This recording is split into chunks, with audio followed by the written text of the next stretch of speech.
Olá, estudantes da segunda série! Neste vídeo vamos falar sobre o gráfico da função seno. Vamos começar visualizando esse gráfico. Podemos chamá-lo de senoide, que é um gráfico periódico, algo que se repete dependendo do seu período, que ainda vamos falar disso nesse vídeo. Aqui eu tenho alguns ângulos que estão marcados porque são ângulos notáveis. Então, o ângulo de 0, π sobre 2, π, 3π sobre 2 e de novo o 2π. Notem que quando chega no 2π, a curva vai repetir novamente o mesmo comportamento que teve até chegar ali, tá? Então, na função seno, nós temos o domínio e a imagem.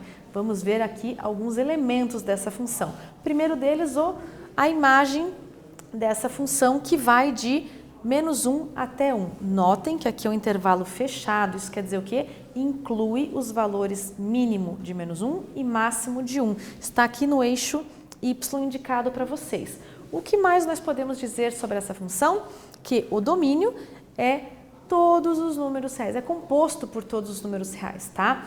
Então, para qualquer número real que você tenha, você terá um valor para seno desse número real. E aqui, então, de novo, né, o 0, π sobre 2, π, 3π sobre 2 e o 2π estão indicados para vocês neste gráfico. Temos também, eu quis trazer esse gráfico que ele tem mais períodos indicados para que vocês possam identificar o que é o período. O período da função seno é quando você começa com o gráfico, sobe, veja, ele é crescente, depois ele decresce, cresce de novo e chega aqui no 2π, no mesmo ponto do zero aqui quando começou. O que acontece depois? Ele se repete. Então, quando o gráfico termina a sua curva e volta a se repetir, entre o início e o final é o que nós chamamos de período. Na função seno, nós temos o período de 2π ou de 360 graus, porque equivale a toda a circunferência trigonométrica. Isso faz, a gente vai retomar aí, trazer um pouquinho daquela questão dos arcos côngruos. Os arcos são côngruos quando eles têm as mesmas extremidades. Então, não importa quantas voltas ele der na circunferência, se ele tiver as mesmas extremidades, ele será côngruo. Por quê? Porque ele se repete. Então, se eu pegar, por exemplo, o ângulo aqui de 0 graus, 2π, depois 4π, eles vão se repetir nos mesmos valores, dando as voltas na circunferência. Então, aqui o período é de 2π. Aqui nesse gráfico eu tenho 3 períodos desenhados para vocês. O que mais nós temos desse gráfico?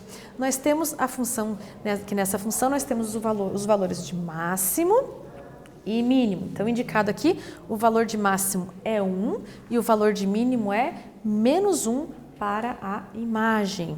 Então, o seno de um ângulo estará entre -1 e 1, incluindo esses valores. E, para a gente poder finalizar aqui, eu vou falar sobre a amplitude da função seno, né? Então, o que é amplitude? É metade da distância vertical entre um ponto de máximo e o ponto de mínimo. Então, ponto de máximo e ponto de mínimo, aqui eu deixei a flechinha vermelha indicando a amplitude da função seno, que aqui é igual a 1 unidade, ok? Então, aqui, para finalizar o círculo trigonométrico, nós vamos retomar, identificar os sinais do seno nos quadrantes. Então, primeiro e segundo quadrante, os senos são positivos, e para os ângulos que estão nos terceiros e quarto quadrantes, os ângulos são negativos. Então, nesse vídeo, nós falamos sobre funções seno. Espero que vocês tenham gostado. Até breve!